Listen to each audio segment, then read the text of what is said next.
안녕하세요. 이번 시간에는 블록체인과 관련해서 이제 질문이 와서 한번 읽어보도록 하겠습니다.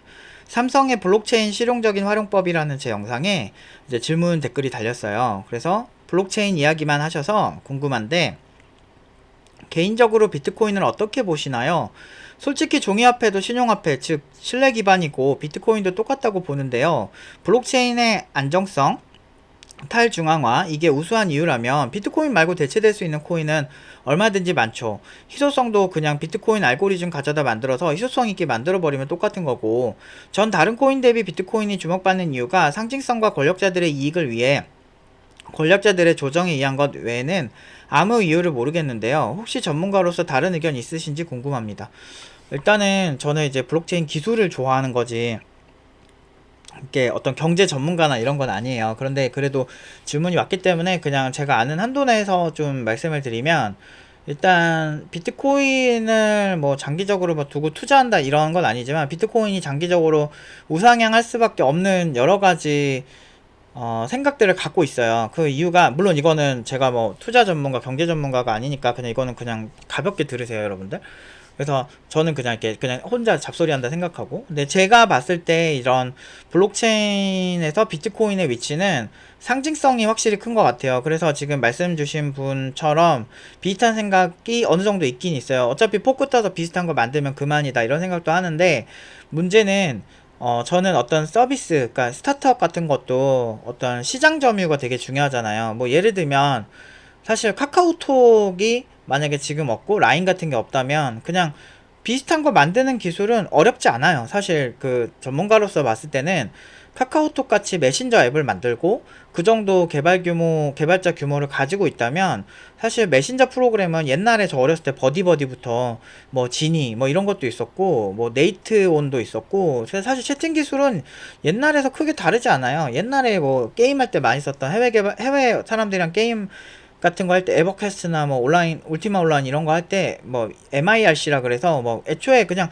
유명한 채팅 프로그램이 옛날부터 많았어요. 뭐 스카이 뭐였었지? 막 저 초딩 때도 뭐 나온 것도 있었고, 뭐 유니텔 뭐 이런 것도 사실 다 기존 이제 채팅 기술 똑같은 기술 쓰거든요, 카카오톡이랑.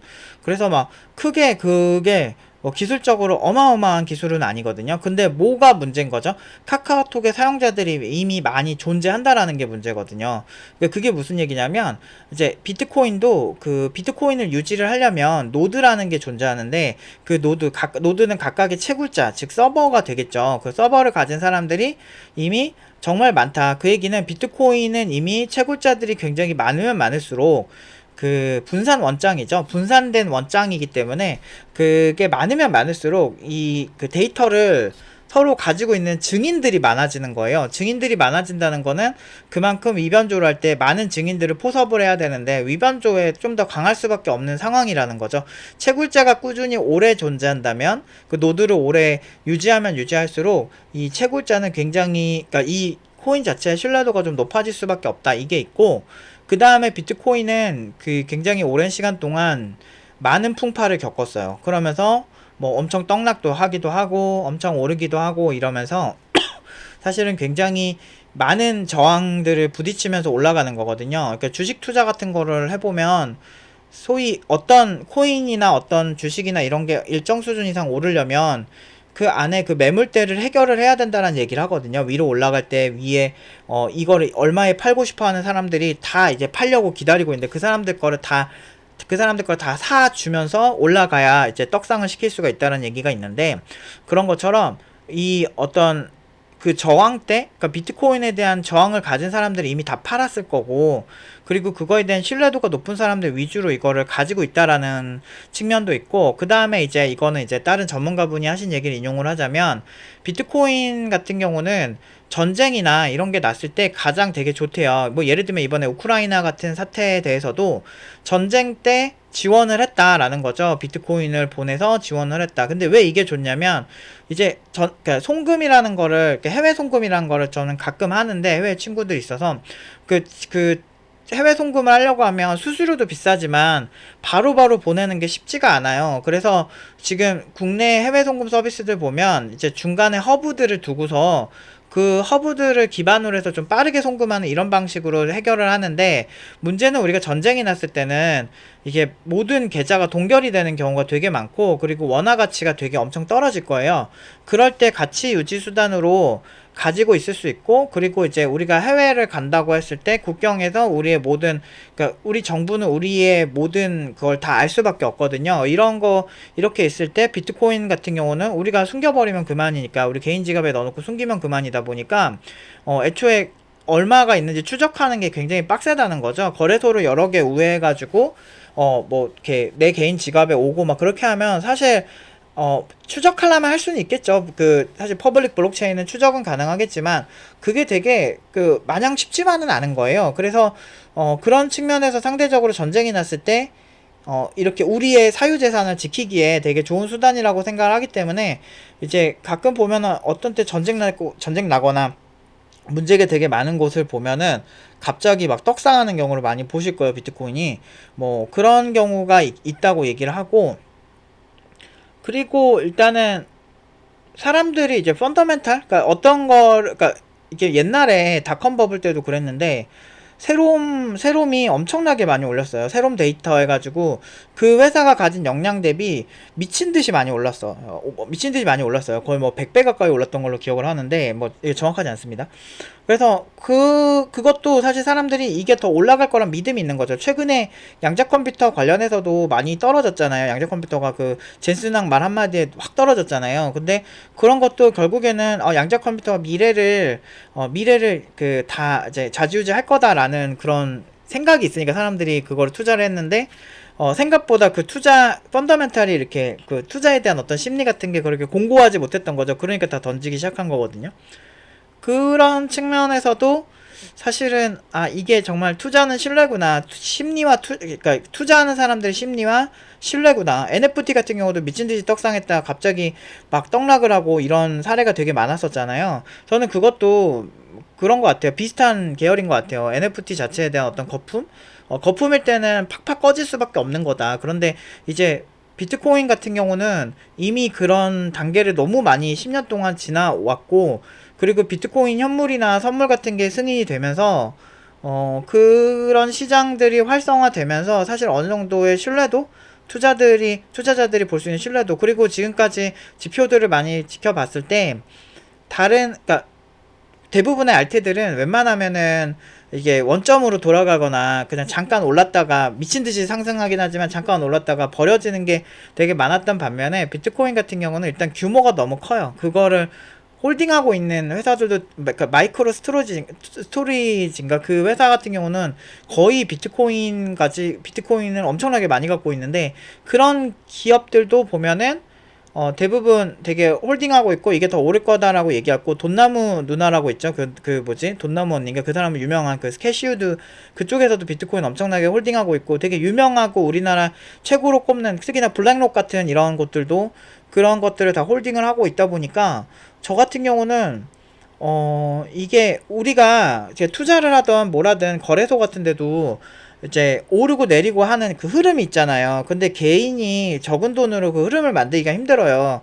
그래서 뭐 거래소가 직접 그렇게 오르고 내리고를 뭐 강제로 만든다 이런 얘기도 있고, 그렇게 안 하면은 거래량이 없으니까 투자자들도 떠나잖아요. 변동성이 있어야 사람들이 투자하고, 어떤 사람은 단타를 치는 거고 어떤 사람은 뭐 스윙을 하는 거고 막 그렇게 하는 건데, 그런 흐름을 결국엔 만드는 거는 엄청난 돈을 많이 가진 세력들일 수밖에 없고, 그러면 그런 사람들이 이렇게 좌지우지하는 그런 코인들, 또는 이거를 올리는 사람들 누구냐 이렇게 따져보면, 비트코인 같은 경우는 현물 시장이랑 선물 시장이 다 승인이 되고, 상대적으로 ETF 상품도 되게 잘 나오고, 그래서 엄청나게 큰 자금들이 유입될 수밖에 없는 환경이거든요.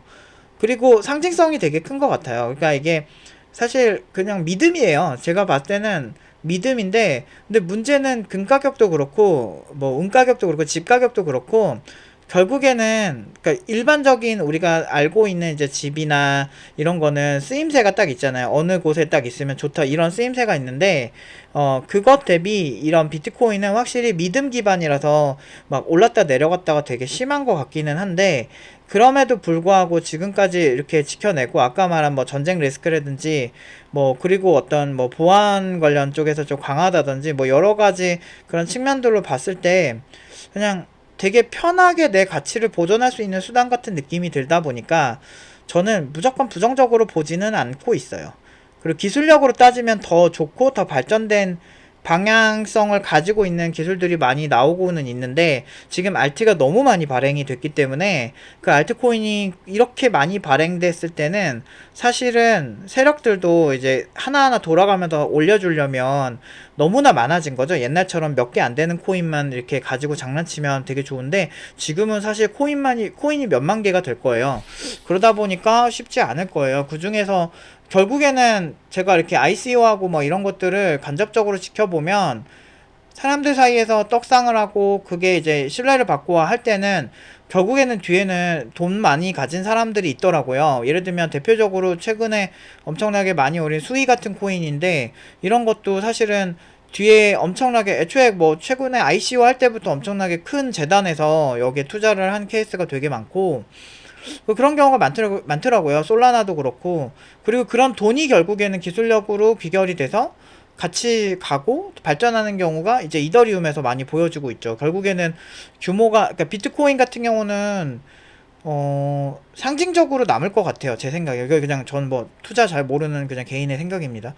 비트코인은 그냥 상징적으로 같이 갈 것 같고, 어떤 그러니까 그 개발자가 손을 안 대고 있는 그대로 유지한다는 점에서 비트코인은 상징적으로 갈 것 같고, 뭐 비트코인, 그러니까 이더리움이라든지 뭐 이제 진짜 기술력이 좋은 그런 것들에 의해서 발전은 되게 많이 하지 않을까. 그래서 전 이거를 굉장히 부정적으로 보지는 않아요. 굉장히 어쨌든 제가 뭐 이거를 뭐 판단하고 안 하고의 문제보다도, 뭐 전 어차피 뭐 돈 없는 이런 저 개인인 사람에서 할 얘기는 아닌 것 같고, 그냥 자본가들이 이쪽을 어떻게 바라보는가가 되게 중요해요. NFT 시장에서도 되게 재밌었던 게, 그 무슨 고릴라 그림이었나? 고릴라 그림 이더리움으로 NFT 발행한 거였나? 솔라나였나? 아무튼 그 고릴라 그림 프로젝트가 있었는데, 그걸 가지면 어떤 파티나 어떤 집단에 속할 수 있는 자격을 줬던 때가 있었어요.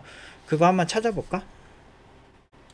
요런 NFT가 있었는데, 요런 NFT로 이걸 가지고 있으면 어떤 파티에도 갈 수 있고, 아니면 이걸 가지고 뭐 이렇게 뭐 아디다스랑 협업해서 뭐 어떤 뭐 캐릭터를 뭐 옷에 넣는다든지 뭐 이런 것도 하고 막 그랬었는데, 이런 걸로 봤을 때 이것도 이런 NFT 커뮤니티가 그 당시에 오를 수 있었던 건 그 커뮤니티에 속한 사람들이 그걸 믿었기 때문이 아닐까라는 생각이 좀 들어요. 그래서 사실 비트코인이 오를 수 있는 건 그냥 사람들 사이에서 굉장히 많은 신뢰관계가 구축이 된 게 아닐까 싶고요. 예술품의 가치에도 사실 생각을 좀 해보면, 저는 사람들이 주목받는 곳이 확실히 돈이 돈다라는 생각을 요새 좀 해봤던 이유가, 비트코인도 사람들이 몰랐을 때는 가치가 적었지만 많은 사람들이 알고 그게 주목을 받으면 받을수록 가치가 올라갔다고 생각을 하거든요. 그런 것처럼 이 그 다빈치 같은 경우도 굉장히 유명하고 많은 사람들이 인정하고 대단한 사람인 걸 안 상태에서 이렇게 레오나르도 다빈치의 어떤 예술 초상화가 올라오니까 이게 1113억 원이 된 거죠. 이게 다빈치라는 사람, 그러니까 알면 알수록 더 높아지고, 사실 모나리자의 미소 같은 경우는 더 비싸죠. 그러니까 저는 그렇게 생각해요. 사람들이 잘 알고 그거 가치를 인정하기 시작하면 그게 결국에는 돈이 되는 거 아닐까라는 생각을 한번 해보긴 했어요. 사실 뭐 저도 잘 몰라서 투자를 잘하는 사람은 아니에요, 저도. 그래서 뭐 투자로 뭐 성공해 본 적도 없고, 근데 뭐 많이 이렇게 손실만 많이 봤는데, 근데 그런 입장에서 뭐 제 생각은 이렇습니다. 그래서 비트코인 같은 경우는 사람들이 비트코인은 시초고 오리지널리티가 있고 이런 게 사실 되게 무시할 건 아닌 게, 예를 들면 프라다 같은 경우도, 프라다가 사실 백팩을 맨 처음 만들었거든요. 프라다가 이제 한 혁신 중에 하나가 이런 포코노천, 그러니까 낙하산천 같은 거 있잖아요. 그걸로 가방을 만든 거. 그래서 가볍게 만든 것도 있는데, 샤넬이랑 이제 프라다 같은 경우가 명품 역사에서 되게 존중하는 이유가 뭐냐면, 이제 지방시도 마찬가지고 뭐 여성들이 보통 이런 걸 소비를 많이 하잖아요. 근데 이제 여성들이 이제 전쟁이 되게 많이 발발하고 많은 남성들이 죽어 나가고 하다 보니까 여성들도 어떻게든 가정을 일으키기 위해서는 일을 해야 되는 시기가 왔던 거예요. 1900년대 초에 이 프라다에서 그래서 여성들이 그 백팩 같은 거를 입고 두 손을 자유롭게 하는 요런 어떤 스타일을 처음 만들기 시작한 거예요. 그래서 이게 이제 밀라노에서 모델들을 입혀놓고 돌아다니게 하고 나니까 이게 뭐예요? 라고 사람들이 궁금해하기 시작하면서 이게 아마 초대박이 난 거죠. 샤넬도 마찬가지고 그런 어떤 그 혁신적인 제품이 하나씩 있어요. 그리고 우리가 일반적으로 좋아하는 청바지 같은 경우도 광부들이 어떤 그 최초로 입던 게 그렇게 된 거잖아요. 그래서 리바이스 하면 청바지 딱 떠오르잖아요.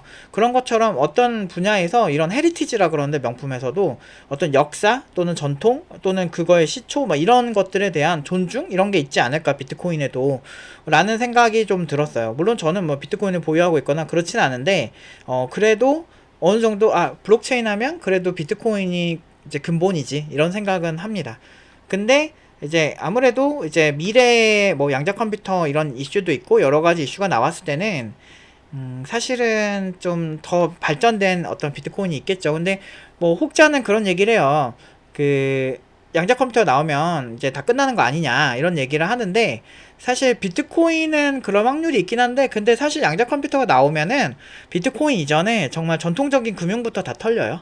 그 생각부터 먼저 해야 돼요. 근데 물론 그 전에 전통적인 금융이 이거를 막을 어떤 방책을 세우면은 뭐 다르겠지만 비트코인이나 블록체인 쪽이 전 세계 자산의 0.1% 정도밖에 차지하고 있지 않다라고 얘기를 하고 있어요. 그래서 그런 측면에서의 생각은 좀 더 깊이 있게 봐야 되지 않을까. 근데 언젠가는 비트코인의 그 암호화 같은 게 좀 풀릴 수는 있겠지만 결국에는 그거를 계승하는 또 다른 어떤 스타일의 무언가 나오지 않을까 싶어요. 그러니까 암호화를 양자 컴퓨터로 하고 노드가 양자 컴퓨터로 돌아가야 되는 그런 게 되게 보편화되지 않을까라는 생각이 들기는 합니다. 그래서 뭐 좀 말하다 보니까 투머치하게 얘기했는데 어쨌든 그래요. 그러니까 권력자든 결국에 우리 이 세상의 모든 돈적인 가치 이런 거는 결국엔 아까 거래소에서 세력이 직접 만들어서 올리듯이 대부분의 어떤 그런 거는 부자들이 큰 흐름을 만들어내는 경우가 일반적이다. 그래서 사실 돈 없는 사람들이 그 흐름을 만들어내는 게 쉽지가 않아요. 그래서 전 주식 같은 거를 이렇게 보고 코인 같은 거를 보고 부동산 같은 거를 지켜보면 느낀 거는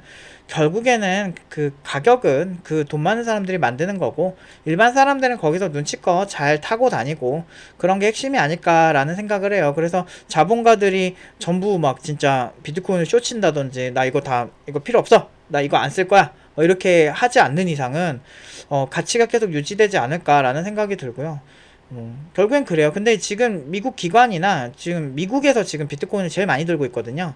그래서 그런 미국에서 제일 많이 가지고 있다라고 봤을 때 그 패권 국가로서 미국이 그냥 그게 떨어진 걸 지켜만 볼까 이런 느낌도 들고 그리고 ETF 상품 같은 게 되게 많이 나오면서 사실은 자금이 유입될 확률이 되게 높아졌어요. 그러다 보니까 지금 이렇게 폭발적으로 상승을 한 것도 있고 그래서 아마 지켜보시면서 뭐 저는 뭐 투자라고 권유는 못 하겠어요. 이게 변동성이 커가지고 사실 이러다가 갑자기 또 절반 딱 떨어질 수도 있는 게 비트코인이라서 근데 그렇지만 긍정적으로 바라보고 있다. 저는 요 정도라고 말씀을 드리면 될 것 같네요. 오늘은 여기까지 하도록 하겠습니다.